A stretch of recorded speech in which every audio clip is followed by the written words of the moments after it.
So hey everyone, my name is Shourav and you're watching my YouTube channel.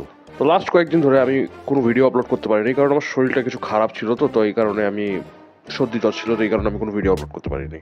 But এখন আমার শরীরটা একটু ঠিক আছে, তো আমি এখন চেষ্টা করবো রেগুলার কন্টেন্ট পোস্ট করার। So without wasting any more time let's start today's video. তো আজকে আমাদের এই ভিডিওতে আমরা রোমান রেন্স কে এই বছর ওয়ার্ল্ড চ্যাম্পিয়নশিপ জিততে পারবে অথবা কি একটা ওয়ার্ল্ড চ্যাম্পিয়ন হইতে পারবে এই ব্যাপারে আলোচনা করব। তো এইটা একটা অনেক বড় ক্রুশিয়াল টপিক, এই ব্যাপারে সবাই আলোচনা করতে চায় বাট কেউ কোনো কনক্লুশনে পৌঁছে না। তো আজকে আমি আপনাকে সিরিয়াস একটা অ্যান্সার দেওয়ার চেষ্টা করবো, ইয়েস অর নো, কি পারবে কি পারবে না। So without wasting any more time let's start today's video. তো আমরা সবাই জানি কি Roman Reigns last year WrestleMania 40-তে নাইট 2-এ কোডি রোডসের হাতে নিজের চ্যাম্পিয়নশিপটা হারায় এবং তারপর কোডি রোডস হয়ে যায় আমাদের নিউ আনডিসপিউটেড চ্যাম্পিয়ন এবং তারপর অনেক সময় পর্যন্ত রোমান রেন্স ডাব্লিউডব্লিউইতে তার কোনো অ্যাপিয়ারেন্স করে না। তারপর তিনি নিজের রিটার্ন করেন সামার স্ল্যামে সোলো সিকোয়ার আগে সামনে, আর তিনি ওই ম্যাচে ইন্টারাপ্ট করে সোলো সিকোয়াকে ম্যাচটা হারাতে। তারপর ওনার সোলো সিকোয়ার সাথে একটা ভালো একটা স্টোরি লাইন চলে এবং ওর এন্ডে রোমান রেন্স পুরোনো নিজের উলা ফালা অর্থাৎ নিজের থ্রোন, নিজের ট্রাইবাল চিফের যেটা মেন্টালটা আছে ওইটা ফেরত পায় যান আর হয়ে যান নিজের ট্রাইবাল চিফ।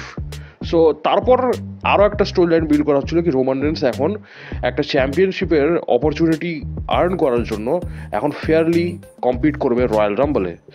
দ্যাট মিনস আমাদের tribal chief Roman Reigns royal রাম্বলে পার্টিসিপেট করবে এবং রয়্যাল রাম্বল জিতবে। তারপর হয়তো কোডি রোডসকে চ্যালেঞ্জ করবে রেসলমেনিয়াতে, তারপর ওদের মধ্যে ম্যাচ হবে, রোমান রেন্স জিতে যাবে। তো এটা ছিল রয়্যাল রাম্বলের আগের কেসটা, আগের কাহিনী। সবাই এরকম ভাবতেছিল কি রোমান রেন্সে মোস্ট প্রবলি রয়্যাল রাম্বল জিতবে, কারণ ভাই একটা এখানে কাহিনী ছিল কি রোমান রেন্স লাস্ট 2015-এ রয়্যাল রাম্বল জিতছিল আর এটা কিন্তু 2025। তো যদি এরকম হয় এখানে একটা কাহিনী থাকবে কি 10 বছর পর পুনরায় রোমান রেন্স রয়্যাল রাম্বল জিতলো সেম ইয়ারে সেম টাইমে, তো এটা একটা কাহিনী থাকতো। বাট জিতে নাই, কেমন করে out of nowhere J Uso আসে গেলো আর জে উসো রয়্যাল রাম্বল জিতে গেল। আর সত্যি বলতে গেলে এটা প্রচুর শকিং একটা ডিসিশন ছিল, কারণ লাস্ট কয়েক বছর ধরে মানে আমার মনে হয় 2019-এর পর থেকে বেটিং অডসে যে নাম্বার 1-এ থাকতো তাকেই রয়্যাল রাম্বল জিতানো হতো। এখন 2019-এ বলা হয় জেথ রলিন্স জিতছিল, তারপর থেকে আমি দেখতেছি যতগুলো রয়্যাল রাম্বল আছে সব রয়্যাল রাম্বলগুলোতেই বেটিং অডসে যে টপ রেসলার থাকে ওকে রয়্যাল রাম্বল জিতানো হয়। এই বছর বেটিং অডসে জন সিনা রয়্যাল রাম্বল মানে টপ লিস্টে ছিল রয়্যাল রাম্বল জেতার মধ্যে, সবচেয়ে ফেভারিট রেসলার ছিল রয়্যাল রাম্বল জেতার ক্ষেত্রে। তো সেই দিক থেকে তো সবার একটা ছিল ইয়ের জন সিনাই জিতবে, প্রেডিক্টেবল জিনিসটা। আর কিছু কিছু মানুষের মনে এটাও ছিল কি হয়তো ডাব্লিউডব্লিউ এখানে রোমান রেন্সকে জিততে পারে আর রেসলমেনিয়াতে রোমান ভার্সেস কোডি থার্ড টাইমের জন্য করতে পারে, অথবা Roman versus Rock versus Cody করতে পারে, অথবা এখানেও একটা টুইস্ট আনতে পারে কি রোমান রেন্স এই ম্যাচে জিততে পারবে না আর রয়্যাল রাম্বলের রক ইন্টারফেয়ার করে রোমান রেন্সকে হারা যাবে এবং রক নিজে রয়্যাল রাম্বল জিতে যাবে আর কোডিকে ফেস করবে। কারণ রক ভার্সেস কোডিরও একটা ম্যাচ মানে রেসলমেনিয়ার 40-এর পর ডাব্লিউডব্লিউ ইস্টাবলিশ করে রাখছে কি রক কোডি এর সাথে একটা ম্যাচ মানে ওন করে, বুঝতে পারছেন? তো ওইটারও একটা হওয়ার পসিবিলিটি ছিল। তো আমি ভাবছিলাম কি এখানে হয়তো রেসলমেনিয়াতে Roman versus Rock versus Cody এই ম্যাচটা হবে।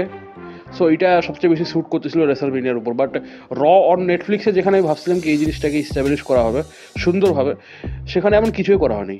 বরং রক আসে রোমান কোডি রোডসকে অ্যাপ্রিসিয়েট করতেছে। তো ওইটা একটু মানে কেমন লাগলো তখন আমাকে প্রচুর অদ্ভুত লাগছিল ব্যাপারটা দেখতে।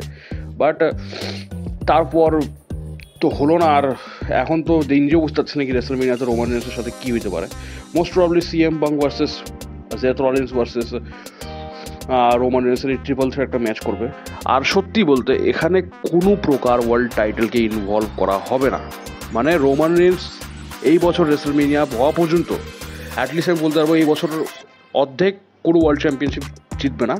বাট তারপর সামার স্ল্যামের ওইদিকে একটু চান্স আছে রোমান রেন্সের হয়তো কোডি রোডস অথবা জেথ রলিন্স কারোর সাথে একটা ম্যাচ হবে, সেখানে মনে টাইটেল ইনভলভ থাকবে। তো হয়তো ওখানে চান্স হতে পারে একটা ওয়ার্ল্ড চ্যাম্পিয়নশিপ জিতা রোমান রেন্সের কাছে।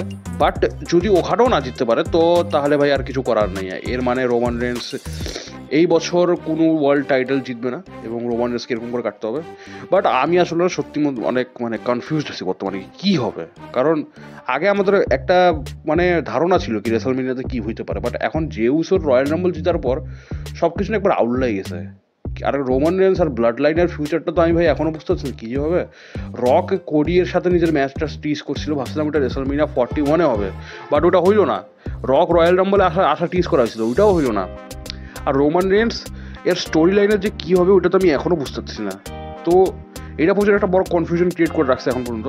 তো দেখি আবারও তো রেসলমিনিয়াটা মনে হয় এখন এরকম করেই কাটবে। বাট আমার যা কথা কি রক মনে হয় রেসলমিনিয়াতে এবার কোনো ম্যাচ করবে না, মানে ডেভ ম্যাটস রাইট কথা বলছিল, মানে ওই লোকটা ঠিকই বলছিল আসলে। তো সেই দিক থেকে ঠিক আছে, তো ওইটাই। তো দেখি এখন কি হয়। বাই দ্য ওয়ে হ্যাঁ, আমার কনক্লুশনটা এটাই হবে কি রোমান রেন্স এবছর কোনো ওয়ার্ল্ড টাইটেল জিতবে না। বাই।